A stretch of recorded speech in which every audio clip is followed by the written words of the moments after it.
What's going on, everyone? It's the Fantasy Football Almanac, back at it with another fantasy football video. Today we are going to be talking about lessons learned from week 14 of the NFL season. Before we get into it, if you guys could go down and give this video a like. I'm answering every single comment, so if you guys have start, sit questions for playoffs, any type of playoff questions, or if you're in the losers bracket, how you can get out, escape without doing the losers punishment, anything, I am more than happy to help you guys. And subscribe to the channel, turn that notification bell on so you don't miss another video. I want you guys to win your championships. I want you guys to not lose in the losers bracket. And if you subscribe, I hope to help you guys as much as possible to survive and maybe even win. So the first game of the week, a game the Raiders easily destroyed.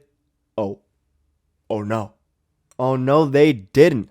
The Rams come back, win it off a crazy Derek Carr interception at the end of the game. Derek Carr absolutely choked this one, and Baker Mayfield put together one of the best drives I've seen in his entire career to mount to come back and beat this Raiders offense. So for one, Derek Carr looked absolutely abysmal in getting 2.5 fantasy points. Derek Carr, one of those hit or miss quarterbacks in fantasy where he'll either drop you 20 or like 7. So a little tough to go out and start him on a week-to-week basis, but he is still able to support some great running back talent in Josh Jacobs. Josh Jacobs, 27 carries, 99 yards, and a touchdown. He looks like arguably the running back one on the season this year. I mean, right now, statistically, he is the running back one. It's just crazy to see. And then we got Devontae Adams pretty much flopping this game. I mean, only having 8.6 fantasy points. He had some good long receptions, but I mean, against this Raiders team, I figured it to be a lot better. I mean, yeah, Jalen Ramsey's a great cornerback, top 5 cornerback in the league. Still, though, wasn't really expecting Devontae Adams to get shut down as bad as he did. Over on the Rams side, nothing really too notable. I mean, we see Baker Mayfield look decent in the start, which is fine. I mean, again, leading that great game-winning drive. At the end of the game, Cam Akers we do see as the lead back yet again, getting 12 carries for 42 yards. This running back situation is among the worst in the league. Unless you really need a guy like Cam Akers and he's somehow on waiver wires, I would just try and avoid this. I mean, Kyren Williams could get it anytime, even Malcolm Brown sometimes gets sprinkled carries in there. It's a terrible system. And then on the wide receiver side, we got Skoranek and Van Jeff doing decently well, 12 points and 11 points. Not like you're going to be too happy, but I imagine too many people were not starting Skoranek or Van Jefferson this week. At least I hope not. If you were, I feel sorry for you. Probably a very tough situation, either with injuries or I don't know what else. I mean, if you're starting Van Jefferson or Skoranek, that's got to be on you. Or you're in like a 16-man league. But anyways, let's move it on to the next game. We got the Jets versus the Buffalo Bills. This game was a pretty good defensive game because the Jets actually have a really, really good defense, all things considered.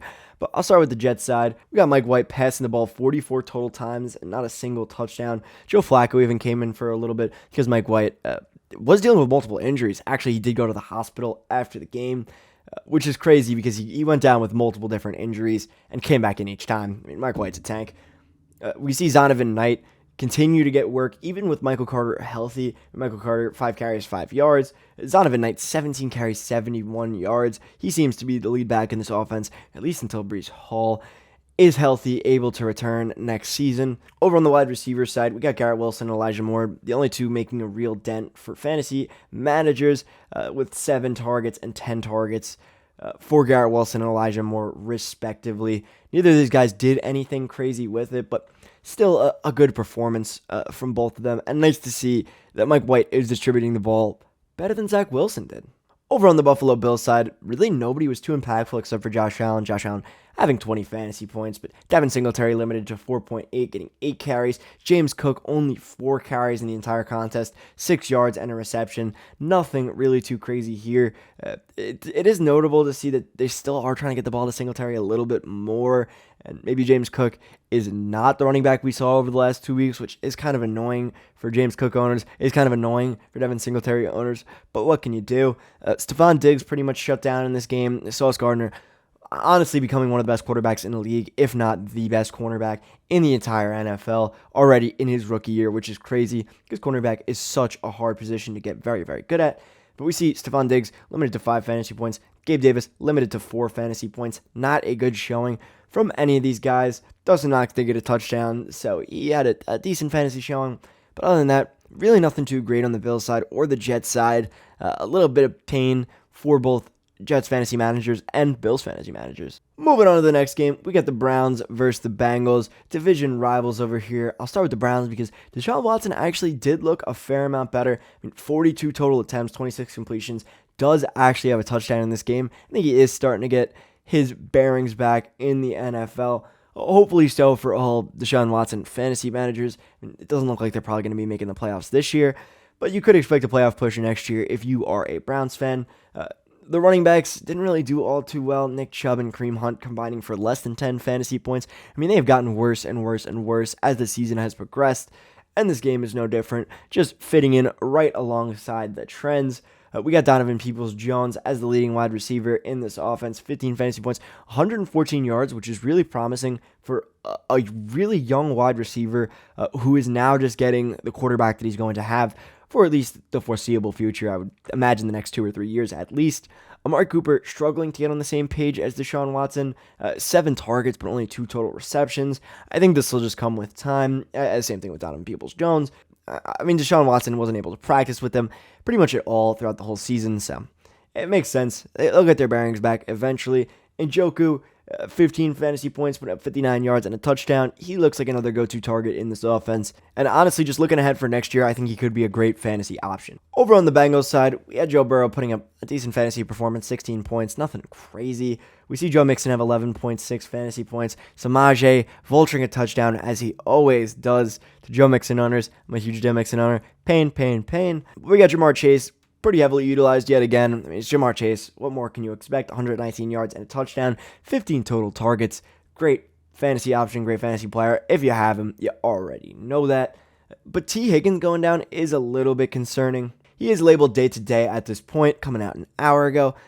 But T. Higgins does deal with these nagging injuries from time to time. He'll always miss like a game or two from something like this. We just hope it doesn't affect him in the real long term, especially because I'm sure playoffs are coming up soon for you guys. If not this week, next week. And also just want to say best of luck to all you guys who are on the edge here, who are like 7-7, 8-6, that are right there, right on the cusp. Best of luck to all you guys. I really hope you guys do make it. I got fingers crossed for all you guys, all you Almanac owners. So moving on, we arguably have the game of the week here between the Houston Texans and the Dallas Cowboys. We see a few weird things in this game. Mainly that Jeff Driscoll and Davis Mills were splitting touches. Jeff Driscoll got 6 pass attempts and Davis Mills 21 total pass attempts. We do see Jeff Driscoll run the ball 7 times. If you are a Jeff Driscoll fantasy owner for some reason, or a Davis Mills fantasy owner for some reason, this is probably pretty infuriating. Not that you're probably starting these guys anyway, but still a little bit annoying. I imagine the Houston Texans are moving on, taking a Bryce Young, CJ Stroud in the draft anyways, maybe an Anthony Richardson if they want to go crazy. Either way, the only players that were great in this game, really, Dameon Pierce looked good. 22 carries, 78 yards, nothing crazy, but you figure he volumes his way to at least a decent fantasy performance. But for some reason, the Texans wide receivers actually balled out. Not all of them, but 2 of them actually played pretty well. If you'd started them, you wouldn't have been disappointed like most other weeks with Texans wide receivers. Chris Moore having 17.4 fantasy points, 11 total targets. And then we see Amari Rodgers having 4 targets, 57 yards, but a touchdown to kind of salvage his day. 57 yards, nothing too crazy, but you would have been happy if you started either of these guys, which is something that feels very foreign to say about a Houston Texans team that's 1-11-1. Not a very good team. Over on Dallas' side, we see Dak not really have that great of a fantasy performance. Only 13 fantasy points, but Pollard and Zeke, both fantasy viable options this week. Pollard scoring 20 points, Zeke scoring 15. I have a friend in my main league that started both of them this week and is very happy he did that. I wouldn't imagine doing something like that. I hate owning split committee backfields, but in this case, it's one of the few that actually works and worked really well, especially considering that none of the wide receivers really did anything. Noah Brown, the leading wide receiver, he did have 2 crazy catches this game that saved them. But from a fantasy perspective, didn't really do all too much. CeeDee Lamb doing nothing if you're a CeeDee Lamb owner and you're trying to make playoffs. I'm sorry. Pretty disappointing showing. But let's move on to the next game. Now I want to talk about a game that I expected to be a little bit more exciting. It's still a great game, but Detroit ended up taking the lead pretty early. I'm talking about the Vikings versus the Lions. Kirk Cousins balled 425 yards and 2 touchdowns. He looked pretty good out there. Dalvin Cook, not really that great of a fantasy option this year, surprisingly. Doesn't really make much sense to me. It's pretty weird, but he just hasn't been the Dalvin Cook we expected. Last year he was the running back 16 because he didn't really have any touchdowns. Now he is getting the touchdowns, but he really just hasn't had the crazy fantasy volume that we've expected. It's a little bit strange, to be 100% honest. Maybe the reason why is because Justin Jefferson has ascended and become the most dominant wide receiver in the entire NFL. 223 yards on 15 targets. I mean, this guy has 1,500 yards in 13 games. Right now, Justin Jefferson is on pace for 1,961 yards, which would be 4 yards away from Calvin Johnson's record. As a third-year NFL player, Justin Jefferson, best wide receiver in the league, no doubt. I mean, that would be the main thing I would probably attribute Dalvin Cook to not doing as well. But other than that, we see T.J. Hockenson getting more and more utilized in this offense. I mean, consistently having like 7 or 8 targets, which is pretty good. Even though the touchdowns haven't been there, they will come. It's T.J. Hockenson. He's a good fantasy option. And then over on the Detroit Lions side, not to mention it was the revenge game for him. Kind of wish he did more in a revenge game. Revenge games are always exciting. But nonetheless, we see the Lions on the other side. Jared Goff having 26 fantasy points. The running back situation, more confusing than ever. Justin Jackson, DeAndre Swift, and Jamal Williams, all under 10 fantasy points, with Justin Jackson taking the only touchdown between the three, which makes the situation even more hazy. We got DJ Chark as the leading wide receiver. Not something I really expected to say. 94 yards and a touchdown. Was also exciting to see Jameson Williams out there on busted coverage get his first NFL touchdown in his second NFL game. Only 2 targets and only out there for 20% of snaps, but it doesn't really matter. They're trying to get him adjusted, trying to get him back into the offense. I think that's fine to do. Once he's out there, he's going to be dominant. We'll see it, especially with Amon-Ra St. Brown. He's going to be lethal. Speaking of Amon-Ra St. Brown, 9 targets, only 68 yards, no touchdowns, so his fantasy performance itself was okay. But let's move on to the last game, which was, unfortunately, the Eagles versus the Giants. The Eagles versus the Giants, very, very painful game. Jalen Hurts, very, very dominant this game. He looked absolutely superb. Now has most certainly taken over the lead for the MVP. Miles Sanders looked great at a 41-yard touchdown run. That absolutely broke my heart.